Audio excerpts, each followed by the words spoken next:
These presidential powers, I have the chance to show people what a second chance can look like. Under the program, Obama did let a lot of people out of prison.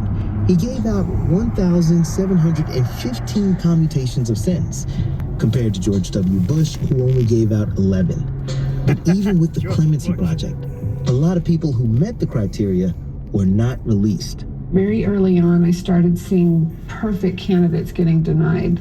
Women who were first offenders, who were minor participants. And right then I was just like, oh, this is not going well. It was kind of hit or miss. That's Sam Morrison, who we heard from earlier. He worked in the pardon attorney's office from 1997 to 2010. He granted, it was 1,700 and something commutations.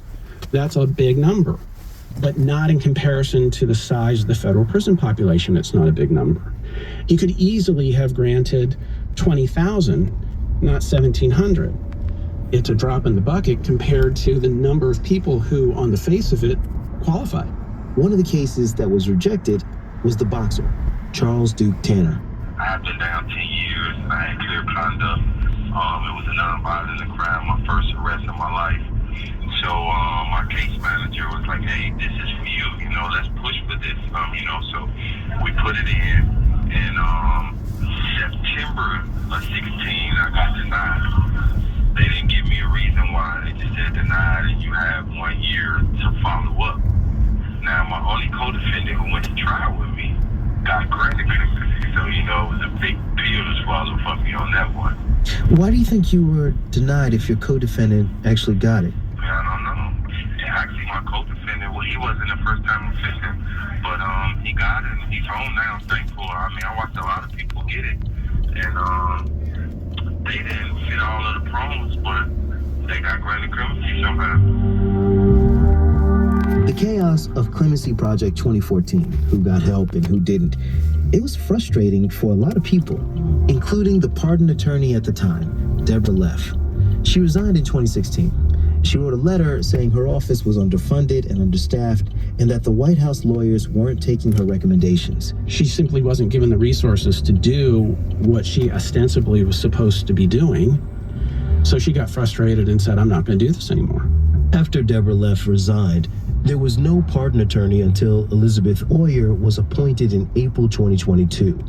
That meant for 6 years, there were just a series of acting pardon attorneys whose recommendations were mostly ignored by the White House.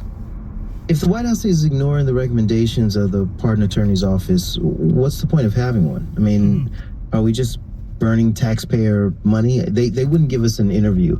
It's kind of a black box. Yeah, that's intentional. They want it to be a black box. But, you're right. It's kind of a pointless exercise. So where are all the petitions that are waiting on decisions from the president? Are they sitting in a drawer somewhere in the White House? Yeah. It doesn't mean that they're all yet at the White House. So those cases are all going to be at one stage or another of the investigation process. Eventually, a recommendation will be written in each one, and it will make its way to the White House. But it doesn't mean they're all there yet. And I can't tell you, and the Justice Department won't tell you, where all those cases are at any particular time. So we don't know how many of those are at the White House right now.